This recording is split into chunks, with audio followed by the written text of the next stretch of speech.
everyone, welcome back to my channel. I was going to film a 2-week update on Flora last week, but the week just flew by. Tomorrow she is 3 weeks old, so I am doing a 2 to 3 week update instead. So last week on Monday, a day before she turned 2 weeks, we had the health visitor come and visit. So when you have a baby, the health visitor will always come and pay you a visit around the 2-week mark. She weighed Flora and I was absolutely amazed at the weight gain. She had lost weight when she was born. Obviously they all lose weight after they're born, and she had dropped down to 6 pound 2, and within a week she was up to 7 pounds 1. So her weight was really good. She did mention that she thought Flora still looked a little bit like she had jaundice, but she wasn't really concerned about it. And we just had a chat about how I'm getting on. Now, when I've had babies before, normally they give you a questionnaire to fill out, which just kind of checks in with your mental health and to make sure you're not showing any signs of postnatal depression. But she didn't give me any sort of form or kind of ask me about that at all this time, which I didn't really realise until after she left. Now, obviously I feel okay, but I'm not sure if that's something that they're not doing anymore or if she forgot. But nobody checked or asked about my mental health at all since the baby's been born. But really there wasn't that much to discuss. And because this is my third baby, it's not anything that I haven't heard before.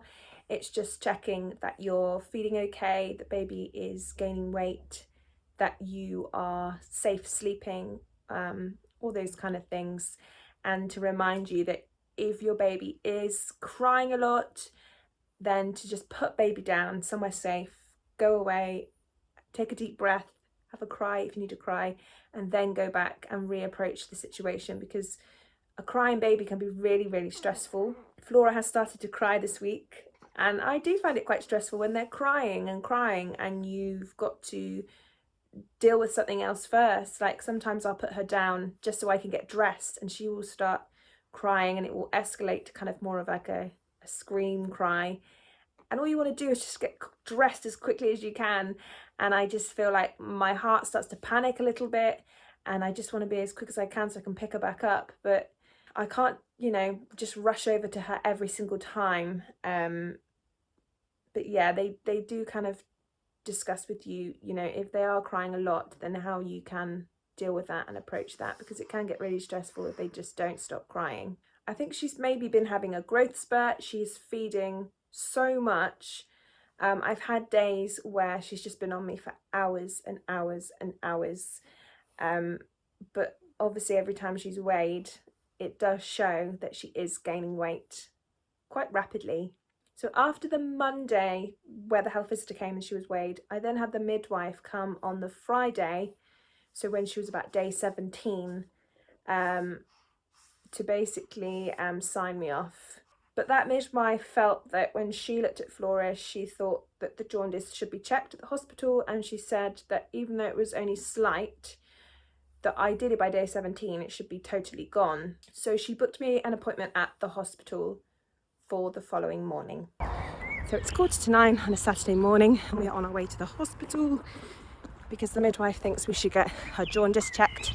At 17 days old, it should be gone by now. It's only very slight, but she wants me to get it checked just to be on the safe side. Let's see, hopefully all will be okay.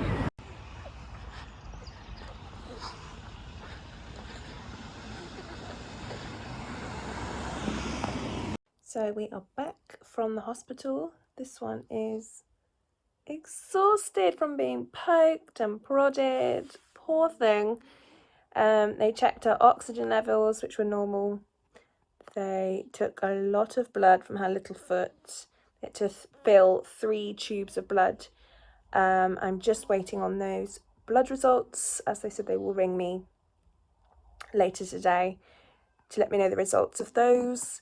And I also had to catch a wee, which was fun, because she did a really big wee as we walked over to the hospital in her nappy.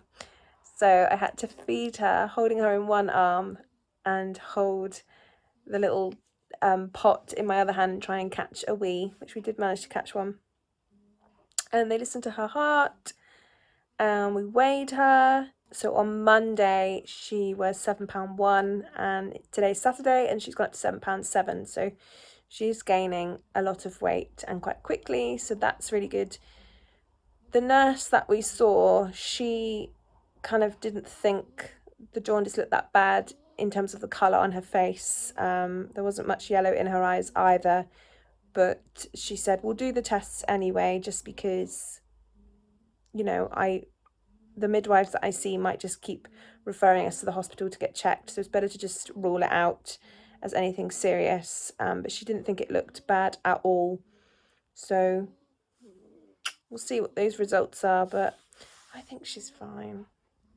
I think she's fine.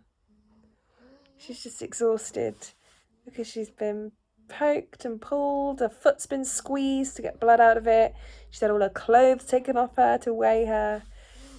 So, time for a little sleepy.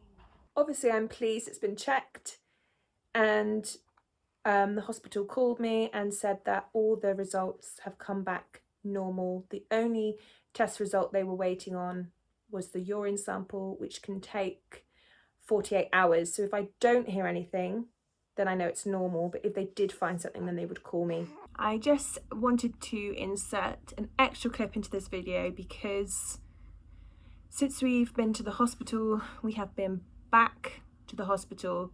So I had a phone call with the results of her jaundice test. That grumpy face. We had the results of the jaundice test, which all came back totally normal. But they were calling to let me know that they had found traces of E.Coli in her urine sample. So they wanted us to go straight back into the hospital to do a catheter urine sample. So I went straight back to hospital, and they said to me that because she is so well and healthy, and she's feeding and she's gaining weight and she's weeing and pooing, and she just isn't showing any signs of an infection, to them it was unlikely that she would have E. coli. However, because it did appear in the results, they think it was likely to be that the sample probably had cross-contamination somewhere along the line, but they're not allowed to ignore results, obviously. So we had to do a catheter urine sample just to make sure it was totally pure sample, you know, totally avoided any kind of cross-contamination. So it wasn't very pleasant. We did have to put a catheter in her, which made me quite emotional, and take the urine from her, but she was really, really good. And then they gave us antibiotics. So she's been on antibiotics now for 3 days. The antibiotics is just in case of infection, and also because they've put a catheter into her body, also to kind of not risk causing infection by that as well.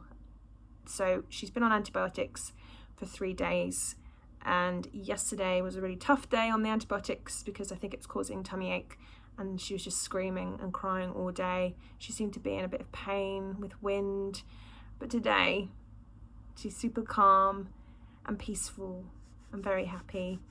So much better day, and today is the last day of antibiotics. She only had to take it for 3 days, so that's it now. But I haven't had any results yet from this second urine sample. They said it could take up until Friday, so I went on Tuesday, Wednesday, Thursday, Friday, so it could take up to 3 or 4 days. So I'm just waiting for that phone call to see if this sample grows E. coli in the dish. We have to wait and see, but I'm really, really hoping it doesn't. She's just not showing any signs of being unwell, so I'm really hoping for a positive phone call. I'm sure it will be, but yeah, I my first initial reaction was total worry, but now I'm just thinking she's really healthy and well and happy and calm and feeding and all the rest of it. So I'm hoping it will be a positive result. So in terms of myself, I feel totally back to normal now. My body has totally recovered. And when I go for walks and things like that, my back isn't hurting, my pelvis doesn't ache anymore.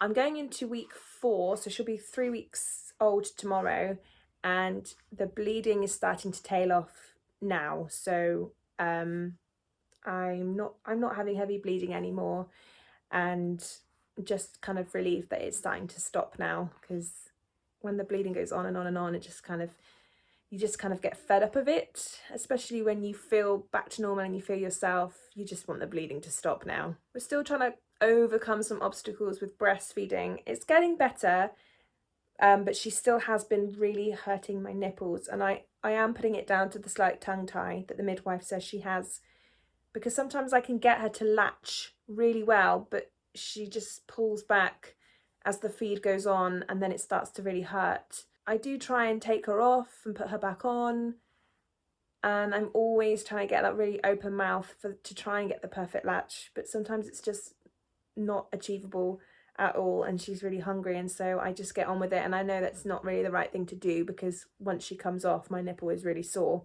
But I think we're getting there. I hope we are. It's been super painful, and more than anything, my nipples have felt really bruised. So not really so much, they're not cracked, they're not bleeding.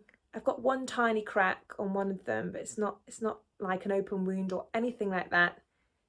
But it's the bruising from where she clamps down so hard and in the wrong place. And I know it's in the wrong place because when she comes off, the nipple can sometimes be a bit squashed. It's not a nice kind of round shape that it should be. But I'm just pushing forward, and each day feels a little bit better. Yesterday was a really tough day because she just fed on me all day long, and if I took her off, she would cry. So I must have fed her for about 9 hours straight, the few kind of breaks in between.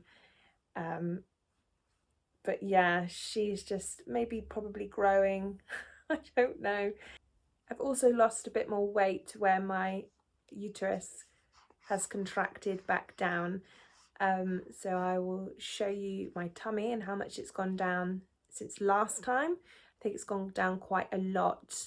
But obviously I'm still at that stage where I'm not allowed to do any kind of exercise or anything like that. You have to wait until you're 6 weeks postpartum before you can start doing any exercise, and you've had your 6-week check. Not that I'm really looking forward to exercising, but I think because it's my last baby, I feel like this time I should look after my body after pregnancy and try and get it back to some kind of particular weight or shape.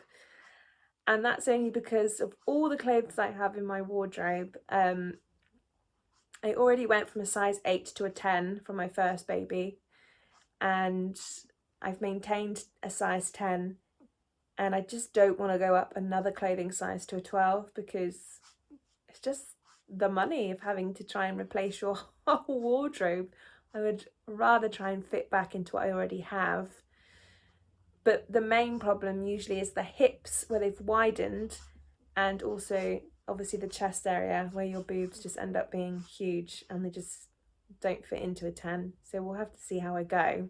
I am just finding that, yeah, your hands are full with 3, and I can't get anything done around the house. My house is a mess. It needs a clean. It's constantly upside down and messy, but that's just not really my priority right now. Obviously, priority is to feed and grow this baby.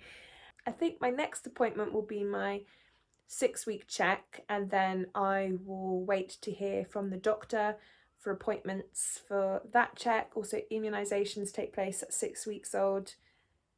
But I don't think I have anything else going on.